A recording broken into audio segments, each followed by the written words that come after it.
Hey guys, John here. So it was requested to kind of take a look behind the scenes of my first synthwave track called Vintage Clouds. So this track is ungodly simple, and that was kind of the goal, right? I didn't want so many tracks, I didn't want so many synths. I wanted a few elements and just see what happens, right? So with that being said, let's dive into the session here. So this is the entire track. It's very simple. There's nothing complicated or crazy about this one. There's no wizardry. It's just simple, right? If we kind of count this one, we have 1, 2, 3, 4, 5, 6, 7, 8, 9 tracks here. I mean, we can say 10, 11 with delay and reverb technically, right? But that's really all that's happening. So if we look at this at a bird's eye view, we have drums, we have bass, we have a Juno, we have a repro, another repro, a Hive wind effect, another Diva, and then another Diva, and that's the entire thing. So let's first unmute this here and kind of look and see what's going on. So in this first part, we have this the kind of the cheesy, crackly kind of stuff in there, right? It's like, I might as well just throw that in there. It sounds kind of cool. So we have that. If we solo this up here, kind of broaden out the volume, we basically have that. Now that sound is actually being made via Avenger. So if we open this guy up here, I just have basically an empty patch and we have Vinylizer going. The auto off is basically going to be off because I only wanted this, I didn't want it to automatically turn off just when I wanted it to. So with that being said, I have a volume here, which is going to be on tool. So if we look on our devices, if we select this guy and open up this here, I automated the volume only on the beginning, this little empty section here, and a little bit down over here toward the end of the track. So that's the only spots that we're going to hear that. And some of the other sound that we hear, so if we mute this, we kind of hear a little bit of hissy kind of stuff, and that's due to the tape Mellify from Arturia, which is kind of cool. I did the fat analog preset, but since then, I kind of made some tweaks to that to kind of fit it a little bit more in the track. But anyway, so let's kind of just go through this track section by section and kind of see what's happening. So let's unmute this guy and let's take a listen. So this is going to be the intro, and then maybe we'll stop it once the main comes in a little bit.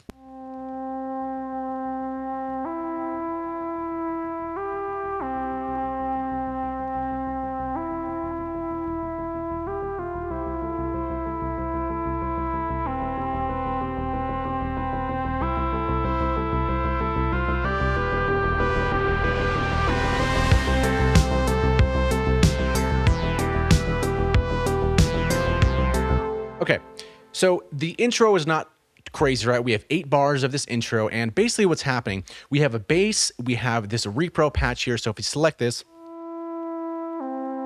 it's basically that kind of sound that's going on. And this track is C major, 94 BPM, so kind of slow, pretty simplistic. That's kind of the intro of that track here.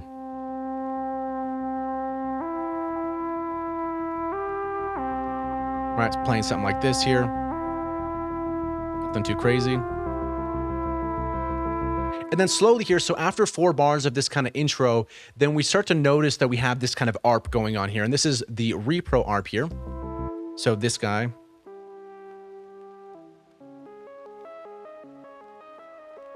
That's pretty low here because it's automated, but if we kind of go a little bit further here in the track, we're going to start to hear this guy. And this one, really, we have some automation going. We have this volume that's kind of ramping up because right here on bar 9 is where the whole beat comes in right over here.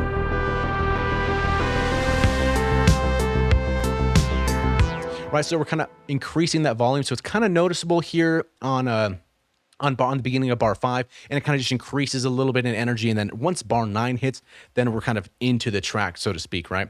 So we have that, and we're doing that volume automation via the tool, because I don't really like doing stuff too much on the fader. Sometimes I will, but yeah, so this is going to be on tool, and then we have a little bit of cutoff automation that's kind of just going in the rhythm of the track, because a little bit of variance on the cutoff, sometimes maybe on the resonance throughout an ARP or something like that, can really make the patch or the song interesting the whole time. So if you're kind of just slowly modulating the cutoff, moving it around as the track goes on, it definitely helps keep the song a little bit more entertaining.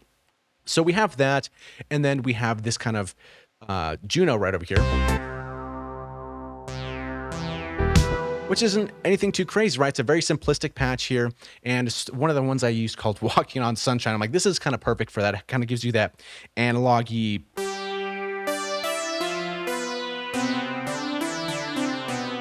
right?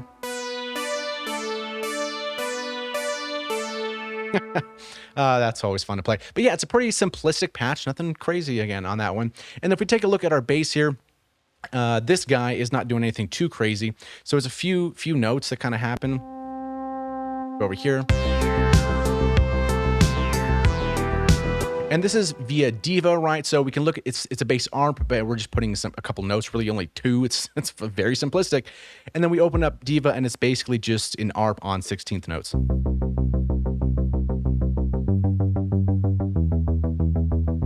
Right, so there we go. And then we start getting into this, which is basically this our drum.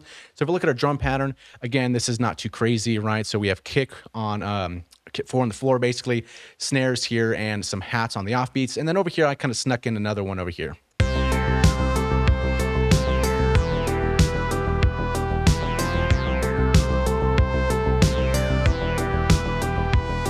So it kind of does that for a while, and then we're repeating here because we want to do another 8 bars. But to make things a little bit more interesting, here is where we're going to introduce Diva. So we're going to introduce this guy here. So we're going to get a bar pre-roll.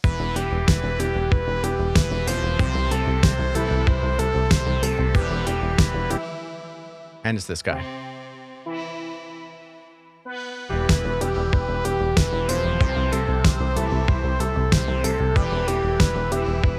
And then we're going to go in here to another section, right? So a couple cool little tricks here. Obviously, we have Hive here, and this is just a wind transition to kind of band-aid the song once we're going to another spot.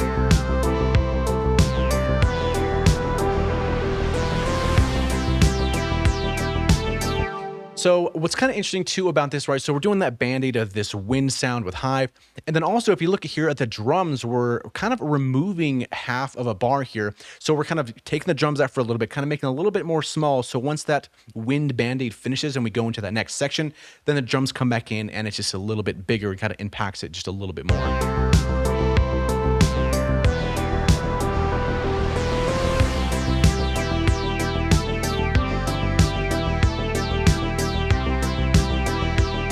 And here we have a slightly different bass, and we're basically doing the same thing here for that Diva was doing, and then we're just changing up the pattern here for this Juno, which is basically just doing this right here.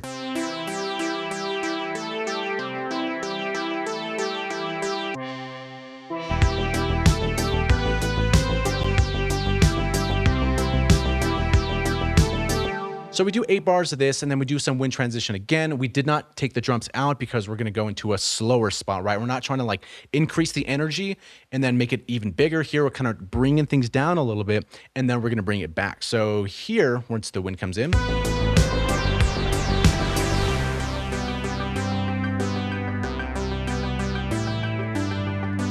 so we're having this Juno kind of carry a lot of the stuff here, and then this is once we're going to introduce repro again. There's this subtle little ARP here for Diva. If we take a listen to this guy. Now, this thing isn't necessarily the forefront of this here. It's kind of just making things a little bit more interesting, kind of like an ear candy kind of thing.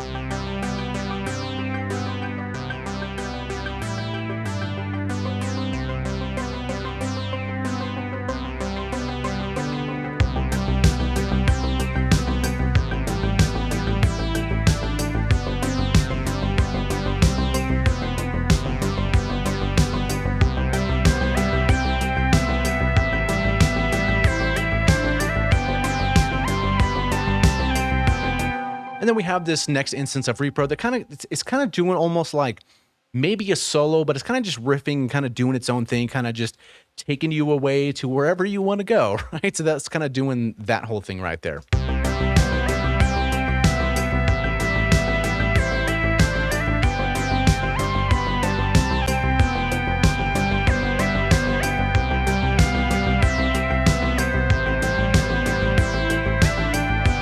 We have that, and then we go into another thing right over here, which is, if you look here, it's going to be slightly different, right? It's not going to be the exact same thing, but it's kind of in the ballpark.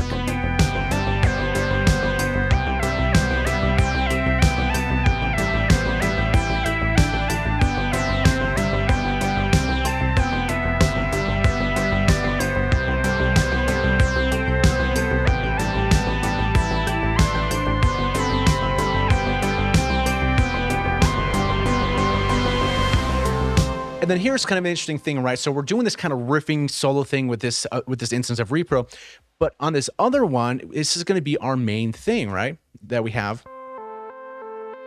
We've introduced this melody into this track here at the very beginning, so our brains kind of already know it. So I was like thinking, okay, if we know this melody and it's kind of the main melody of the track, so after the solo, it's kind of start at 4 bars before it really comes in, and kind of slowly increases and kind of introduces. So at the beginning here, you don't really notice that it's there.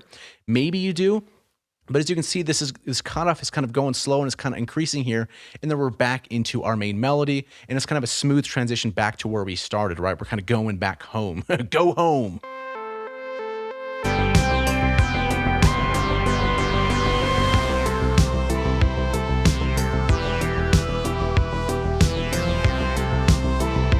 And then we kind of go a little bit further here. And now we're kind of bringing the energy back down a little bit.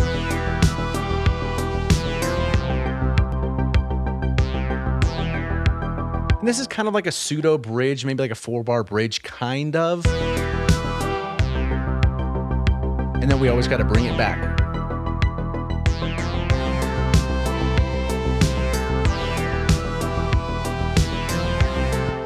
And then towards the outro.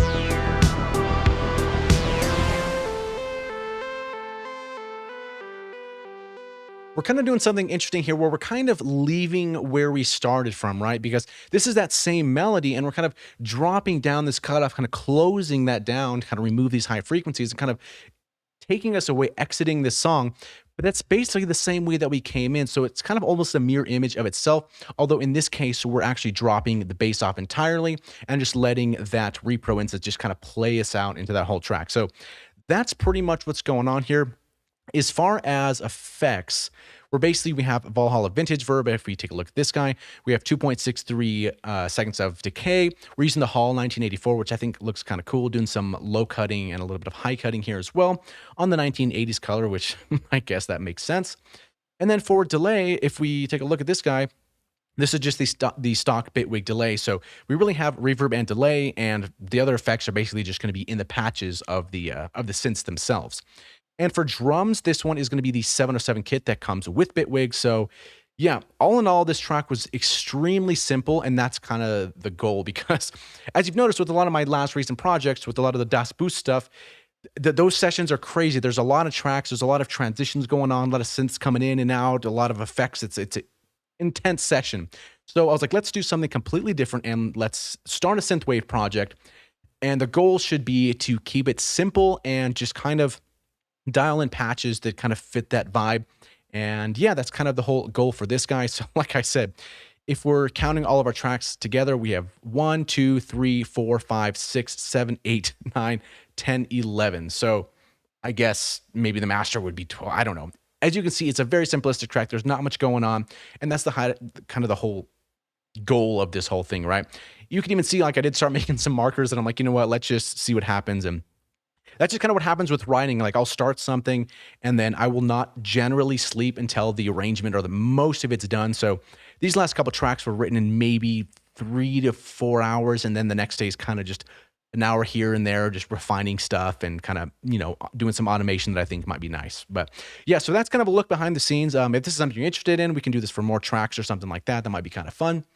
But yeah, the song Vintage Clouds is extremely simple, and that's kind of the goal to do. You don't need a billion synthesizers to make really any track, right? You could just use a couple instances, and just depending on how you use them is more than enough, right? You could even make a track using just one, and that could be pretty cool as well. So yeah, that's there we go. That's behind the scenes. Thank you so much for watching. If you have any additional questions, please let me know, and yeah, we'll see what we can do to answer those. So yeah, thank you for watching, and we'll see you in the next video.